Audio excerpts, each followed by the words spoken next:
call came to serve, the men on this wall of heroes, and the other men and women from this command proudly took their place with their units. Coming up on this episode of The Sight Picture. More Blue Devil soldiers are remembered at the Wall of Heroes ceremony. We also visit the 88th Ft.McCoy Liaison Office and look at their Wall of Heroes. And sorry, Superman. You may be super strong, but you aren't Army strong. These stories in our moment of motivation.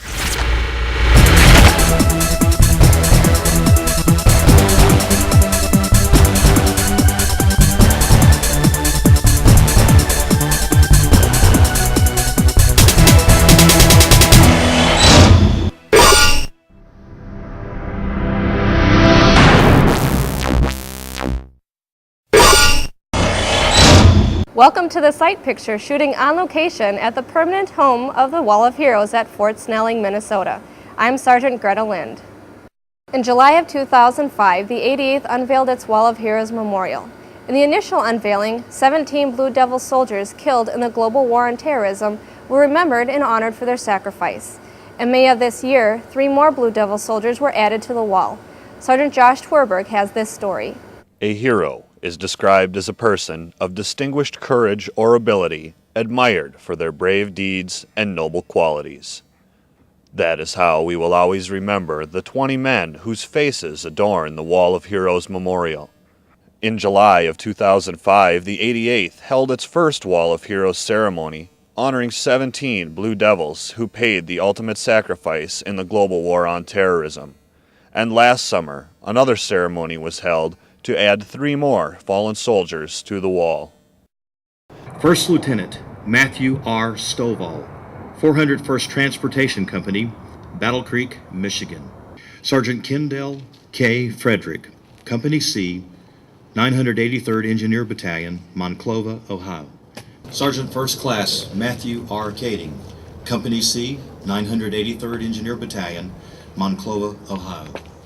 There were many similarities between the 2 ceremonies, but something special was added to the most recent one. One thing that was added that was different from last year's ceremony was the posting of an honor guard. The honor guard was posted at the conclusion of the ceremony for 2 hours to pay respect to the fallen soldiers. Not only was the ceremony a way to honor our fallen Blue Devils, but a way for family members to meet others who have gone through the same hardships that they have. Of course, our hearts always go out to each other because of parents losing their child. We all become a family, and we all can feel their pain and their void. And it's very sad. But yet we all know, too, that in war, that is what happens, but it still doesn't make it go away or make it better. But yet, if it wasn't for them, where would we be today? These soldiers made the ultimate sacrifice so that others can be free. We will honor their dedication and commitment to accomplishing the mission forever. These soldiers will always be remembered as Blue Devils. This monument will be a lasting memorial for the unselfish sacrifice in the name of freedom and democracy. Reporting for The Sight Picture, I'm Sergeant Josh Twerberg. Where there's a will, there's a way. And for Blue Devil soldiers stationed at the liaison office in Ft.McCoy, Wisconsin, their will and determination was to honor Blue Devil soldiers killed in the global war on terrorism. Sergeant First Class Chris Farley reports on this very extraordinary memorial built for soldiers by soldiers. Sergeant First Class Dan Gabrielson was the first 88th soldier killed in combat at the start of the Iraq War and since World War II. The impact of his death was felt by family, friends, and 88th RRC soldiers working at the liaison office at Ft.McCoy, Wisconsin. Gabrielson's sacrifice motivated the liaison office soldiers, or L&O team, to build a tribute for him that over time grew into a wall that honors 88 soldiers killed in the global war on terrorism. Well, when we lost our first soldier, Sergeant First Class Gabrielson, it hit my team pretty hard. And that gave us an idea or a thought that we should be paying tribute to these soldiers. And we should have something to remind us that there's a purpose here, and this is to train soldiers and to help soldiers prepare to do what they need to do to come home safely. And so it was born out of a love and a respect for the soldier that was lost. The wall memorializes soldiers killed in action and soldiers who died of injuries sustained in accidents. There's even a special place for missing 88th Soldier Staff Sergeant Matt Maupin.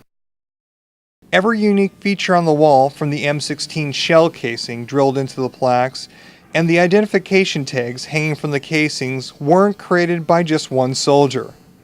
Instead, these characteristics were created by many soldiers who came in contact with the memorial. Because this is bigger than just one person.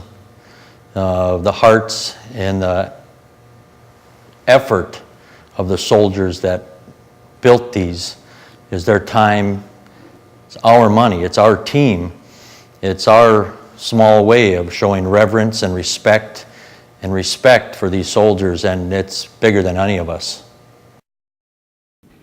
Visitors are met with compassion by the L&O team when viewing the memorial and are left alone to reflect or mourn in private. The tribute started with a photo of Gabrielson, then a plaque, and now 4 years later, the tribute has expanded into a memorial wall. A wall that reminds visitors never to forget the Blue Devil sacrifice. Reporting for Ft.McCoy for the Site Picture, I'm Sergeant First Class Chris Farley. Are you an Army of One? Well, you can't be anymore. As of November, the Army of One slogan has gone on an indefinite hiatus and has been replaced. In its place is the new Army Strong campaign, and we have your opinions on the new slogan. I like that campaign where they just have strong and then Army Strong. It's catchy. It's like the very first time where they put you in basic and then they give you that little hype up video with AC/DC and Thundershock. I mean, it kind of got you pumped. I think it would have the same effect on the audience. I think it's the campaign itself. It's more outgoing than the Army of One, because it's just, for me personally, we're not an Army of One. We are Army Strong. It's a better campaign as far as that we all are one army. We all are Army Strong, and I like it. I like the campaign. I like the way they have promoted the campaign, and I'm all for it. Patriot Warrior was one of the biggest war exercises designed and executed by the 88th. The war exercise wasn't exclusive to just 88th RRC soldiers or even United States soldiers. Major Greg Smith of 3rd Battalion of the Royal Canadian Regiment shares with us his reason for participating in Patriot Warrior and brings us our moment of motivation. Moment of motivation.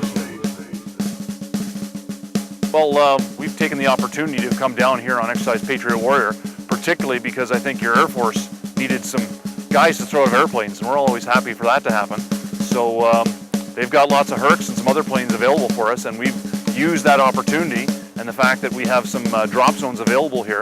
And so we basically turned their training requirement into training for us. So we've just dropped in on DZ Badger, and now we've moved up here and took out a enemy objective, or a terrorist training camp. Moment of motivation. Thank you for watching the only video magazine dedicated to telling the Blue Devil story.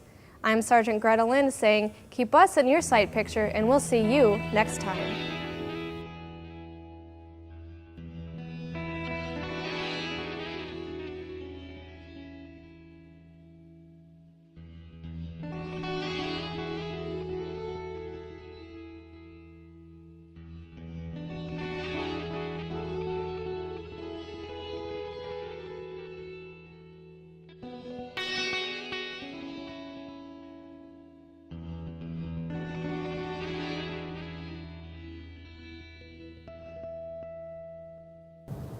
Every life is precious.